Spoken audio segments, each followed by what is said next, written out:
এইটা হলো বাংলাদেশ ভাই, বাংলাদেশে কখনো সাধারণভাবে নিবেন না। এদেশে বাচ্চা কানলে কান্না থামানোর জন্য আরো বেশি করে মারা হয়। এদেশে টিভির রিমোট খারাপ হয়ে গেলে আবার চর মারলে ঠিক হয়ে যায়। মাথার সঙ্গে মাথার ধাক্কা লাগলে মাথায় শিং ওঠে, কিন্তু আস্তে দেখি নাই। এইটাই হচ্ছে বাংলাদেশ ভাই। আবার কোনো বাড়িতে হাত থেকে চিরুনি পড়ে গেলে সেই বাড়িতে মেহমান চলে আসে। এখানে কোনো ফলের সাথে বিচি খেয়ে ফেললে পেটের ভিতর গাছ হয়, কিন্তু আজ পর্যন্ত দেখি নাই। সব থেকে ইন্টারেস্টিং বিষয় হলো বিড়ি খেলে গাল থেকে ধোঁয়া বেরোয়।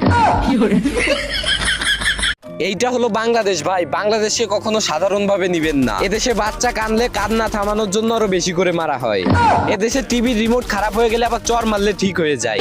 মাথার সঙ্গে মাথার ধাক্কা লাগলে মাথায় শিং ওঠে, কিন্তু আস্তে দেখি নাই। এইটাই হচ্ছে বাংলাদেশ ভাই। আবার কোনো বাড়িতে হাত থেকে চিরুনি পড়ে গেলে সেই বাড়িতে মেহমান চলে আসে। এখানে কোনো ফলের সাথে বিচি খেয়ে ফেললে পেটের ভিতর গাছ হয়, কিন্তু আজ পর্যন্ত দেখি নাই। সব থেকে ইন্টারেস্টিং বিষয় হলো বিড়ি খেলে গাল থেকে ধোঁয়া বেরোয়। এইটা হলো বাংলাদেশ ভাই, বাংলাদেশে কখনো সাধারণভাবে নিবেন না। এদেশে বাচ্চা কানলে কান্না থামানোর জন্য আরো বেশি করে মারা হয়। এদেশে টিভির রিমোট খারাপ হয়ে গেলে আবার চর মারলে ঠিক হয়ে যায়। মাথার সঙ্গে মাথার ধাক্কা লাগলে মাথায় শিং ওঠে, কিন্তু আস্তে দেখি নাই। এইটাই হচ্ছে বাংলাদেশ ভাই। আবার কোনো বাড়িতে হাত থেকে চিরুনি পড়ে গেলে সেই বাড়িতে মেহমান চলে আসে।